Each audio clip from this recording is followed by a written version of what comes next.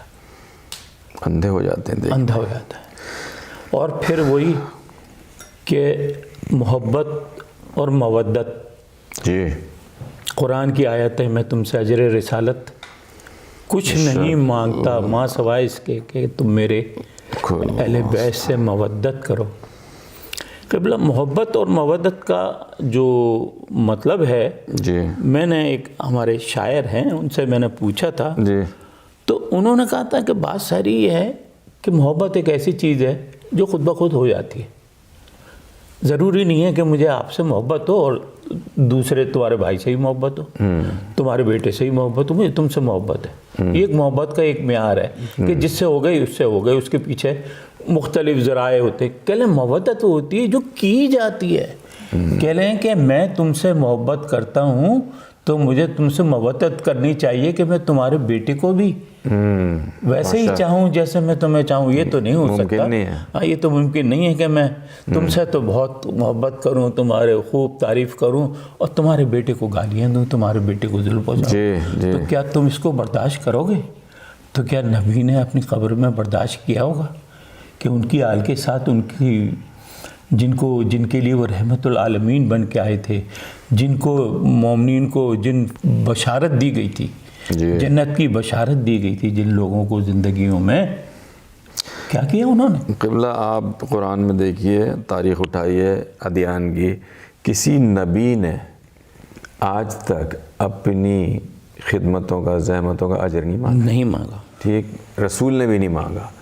لیکن کچھ لوگ کچھ دینا چاہ رہے تھے رسول کو تحفے تحائف، اور یہ آیت مبارکہ کا نزول ہوا ہے. قُلْ لَا أَسْأَلُكُمْ أَجْرًا عَلَيْهِ إِلَّا الْمَوَدَّةَ فِي الْقُرْبَى. اے میرے رسول، جب لوگ لے کر آئے اپنے خزانے تحائف تو رسول نہیں لے رہے تھے، انتظار میں تھے کہ کوئی معاملہ ہے کہیں. آیت مبارکہ کا نزول ہوا. رسول نے کبھی نہیں مانگا کہ مجھے دو. کسی نبی نے نہیں مانگا آج تک کہ ہمیں اجر دو ہماری خدمتوں کا، ہماری زحمتوں کا. ہم نے جو ٹارچر جھیلے ہیں تمہاری وجہ سے ہمیں کچھ اجر چاہیے. نہیں مانگا. رسول نے مانگا. رسول نے نہیں مانگا، خدا نے کہا رسول سے مانگا. رسول سے مانگا. کیا مانگا؟ میرے اہل بیت سے. تو سمجھ میں نہیں آتا یہ محبت تھی. قبلہ بات ساری یہ ہے کہ ہر شخص یہ کرتا ہے کہ ہم سے زیادہ قرآن نہیں جانتا کوئی. ہم قرآن کے بڑے ہیں نا. مگر آپ ایک دیکھیں کہ حبشہ کی شہزادی جو بی بی کی آ کے کنیز بن گئی تھی، اس نے بی بی سے کیا سیکھا؟ قرآن سیکھا. اور ایسا سیکھا کہ وہ اپنی ساری زندگی میں وہ اپنے سوال کا جواب جو کوئی سوال ہے وہ قرآن سے ہی دیتی تھی، قرآن کی آیتوں سے ہی دیتی تھی. تو یہ معراج تھی تعلیم کی کہ جو گھر میں ہوتی تھی. اب قبلہ وہی کہ بی بی کے جب وفات کا وقت قریب آیا تو جیسے ہم سنتے ہیں کہ آپ نے ایک حجرے میں چلی گئیں اور بی بی اسما سے کہا کہ دیکھو میں اندر حجرے میں ہوں اور میں جب تک تلاوت کرتی رہوں خدا کی تو تم سمجھتے رہنا خدا کی میں عبادت کرتی رہوں تو سمجھ لینا میری آواز آ رہی ہے تو سمجھتے رہنا کہ میں حیات ہوں اور جیسے ہی میری آواز بند ہو جائے تو ہو جائے. تو ایسا ہی ہوا جی کہ جیسی اسما گئیں تو انہوں نے کہا دی بی بھی انتقال فرما گئی ہیں. فوراً مولا علی کو خبر دی گئی. تو ذاکرین ہمارے کہتے ہیں کہ مولا علی کبھی چیخ مار کر کبھی نہیں روئے, اتنے صابر تھے مولا علی. ہزاروں ظلم سہ لیے, گردن میں ان کو رسی پکڑ کے گھسیٹا گیا, انہوں نے کوئی آواز نہیں اٹھائی. ان کا حق غصب کر لیا گیا, انہوں نے آواز نہیں اٹھائی. مگر یہ موقع یہ تھا جب ان کو بی بی کے انتقال کا پتہ لگا تو انہوں نے چیخ ماری. ایک دفعہ تو جب انتقال کا پتہ لگا اور دوسری دفعہ جب غسل و کفن دیا تو بی بی کی پسلی پہ زخم دیکھ کے ان کی پھر دوبارہ چیخ نکل گئی. بعد میں جب غسل و کفن دے کے حضرت علی بعد میں باہر آئے تو حضرت سلمان فارسی نے پوچھا کہ آپ نے یہ چیخ کبھی ہم نے آپ سے اتنی چیخ نہیں سنی, آپ نے کس طریقے سے اس چیخ کو مارا؟ حضرت علی نے بتایا کہ میری فاطمہ مجھ سے چھپاتی رہی کہ مجھے کیا. اس کے بعد شہزادے آئے, شہزادوں کو پتہ لگا. اسما نے ان کو کھانا دیا. انہوں نے کہا نہیں, جب تک میری ماں کھانا نہیں کھاتی, تم کو پتہ ہے اسما ہم اس وقت تک کھانا نہیں کھاتے جب تک کہ ہماری ماں اپنے ہاتھوں سے نہ کھلائے. انہوں نے کہا بی بی وہ اب تمہارے کھانا کھلانے والی نہیں رہی. بہرحال جنازہ رسول خدا حضرت علی نے غسل و کفن دیا, بی بی زینب نے ان کی مدد کی. اس کے بعد جب سب آ رہے تھے میت پر, امام حسین نہیں آ رہے تھے. انہوں نے کہا نہیں, جب تک ماں مجھے نہیں بلائے گی میں نہیں جاؤں گا. تو کہتے ہیں کہ بی بی کے ہاتھ بندے کا پھوڑ کر باہر نکلے کہ لے آؤ اسے. پھر قبرستان لے گئے. رات کی تاریکی میں اہل بیت کے چند ہی افراد تھے اور ایک حدیث کے مطابق ہے کہ حضرت علی نے وہاں پہ جنت البقیع میں بہت ساری قبریں کھودی. جی 40 قبریں کھودی اور سب کو اسی طریقے سے بند کیا جیسے یہاں کوئی دفنایا گیا ہے, اور ایک قبر میں بی بی کو دفن کر دیا. تو میں سوچتا تھا کہ ایسا کیوں ہوا کہ حضرت علی کو 40 قبریں بنوانی پڑی. بدنصیبی امت. تو جو پرانے واقعات ہم دیکھتے ہیں اس میں کوئی بعید نہیں تھا. ان کے مرتبے کو تو کوئی جھٹلا نہیں سکتا تھا نا. تو ان کو نمازیں پڑھنے میں اور نماز جنازہ میں شرکت کرنے کا وہ شوق چڑھتا کہ ہم نے بھی پڑھائی تاریخوں میں ڈال دیتے. ابھی تک بھی کئی بزرگوں نے کتابیں لکھی ہوئی ہیں, انہوں نے ڈال دیا ہے کہ نہ کوئی فدق کا واقعہ ہوا, نہ یہ کچھ ہوا, نہ کچھ ہوا. تو میرا ایک سوال ہوتا ہے ایسے لوگوں سے کہ جو کہتے ہیں نہیں کوئی واقعہ نہیں ہوا, کوئی کچھ نہیں ہوا. میں ان سے یہی کہتا ہوں کہ ہر بندے کی جو دنیا میں کہیں بھی ہے اس کی آخری خواہش یہی ہوتی ہے کہ اگر میں مر جاؤں تو مجھے میرے باپ, میرے ماں, میرے دادا دادی کے پاس مجھے دفن کیا جائے. اگر وہ دور ہوتا ہے, ہمارے یہاں کینیڈا میں کئی روزانہ ایسی میت ہیں کہ جو PIA لے کر جاتی ہے کہ وہ شخص جو یہاں پہ فوت ہوا ہے وہ چاہتا ہے کہ اس کو اپنے ماں باپ کے قبرستان میں دفن کیا جائے. مگر واہ افسوس کہ بی بی نبی کی بیٹی جو نبی کی وفات کے 6 ماہ بعد اس دنیا سے گئی, ام ابیہ تھی. وہ اپنے باپ کے پاس دفن نہیں ہوتی تھی۔ لوگ کچھ بھی حالات بیان کرتے رہیں، کیسے بھی کرتے رہیں کہ یوں تھا یوں تھا یوں تھا، میں تو صرف اتنا پوچھنا چاہتا ہوں کہ کچھ تو بات ہوگی جو بیوی اپنے باپ کے برابر دفن نہ ہو سکی۔ بیوی کی وفات کے بعد حضرت امام حسن، جی لوگ تو کہتے نا کہ بھئی اگر ہمیں اگر کہہ دے تو ہم اجازت دے دیتے ہیں، یا کہ ہاں بھی دفنا لو، ہم کوئی اعتراض نہیں کرتے، آپ نے خود ہی نہیں دفنایا۔ تو اس کا پروف یہ مل جاتا ہے حضرت امام حسن کی شہادت کا کہ جب لے کے گئے قبر رسول پر تو ایک واحد جنازہ ہے دنیا کا جی جو گھر سے نکلنے کے بعد بھی واپس گھر آیا، ان کو بھی دفنی ہونے دی، تیروں سے سجایا گیا تابوت حسن کا۔ قبلہ کس کس بات پہ روئے ہم؟ بی بی کی ذات ایسی ذات ہے جس سے سارے آئمہ جڑے ہوئے ہیں، سارے آئمہ جڑے ہوئے ہیں۔ وہ گھرانہ جو ہمیشہ اہل بیت کے نام سے مشہور ہے، کاش ان کی قبریں بھی ساتھ ہوتی ہیں۔ بس وہ ایک نورانی گھر تھا، نورانی لوگ تھے، ان کو یہاں کی مٹی کی ضرورت نہیں تھی، وہ جہاں سے آئے تھے بے شک چلے گئے، ان کا مقام۔ اب خاتون جنت حضرت فاطمہ الزہرا سیدۃ نساء العالمین، نساء العالمین، شباب الاہل جنہ حسنین جو ہیں جنت کے مادر سردار گرامی، گرامی ہیں، شفاعت روز محشر رسول خدا کریں گے، جی حوض کوثر، حوض کوثر حضرت علی ہوں گے، حوض کوثر پہ جامع کوثر دیں گے۔ مسلمان کہاں بچ کے جائیں گے، کہاں بچ کے جائیں گے؟ بس جی قبلہ، اس کیا کہتے ہیں بیان کے بعد ہم اپنے پروگرام کا اختتام کرتے ہیں۔ ناظرین، پروگرام کا وقت ہو چکا ہے، امید ہے ہمارا یہ پروگرام آپ کو پسند آیا ہوگا۔ ہم نے کوشش کی ہے کہ جو بھی جزویات ہیں بی بی فاطمہ زہرا سے جڑی، ہم نے ان سب کا ذکر کرنے کی کوشش کی ہے، مگر حق ہم زندگی بھر کرتے رہے، ہم ادا نہیں کر سکتے۔ تو اس پیغام کے ساتھ میں آپ سے اجازت چاہتا ہوں۔ خدا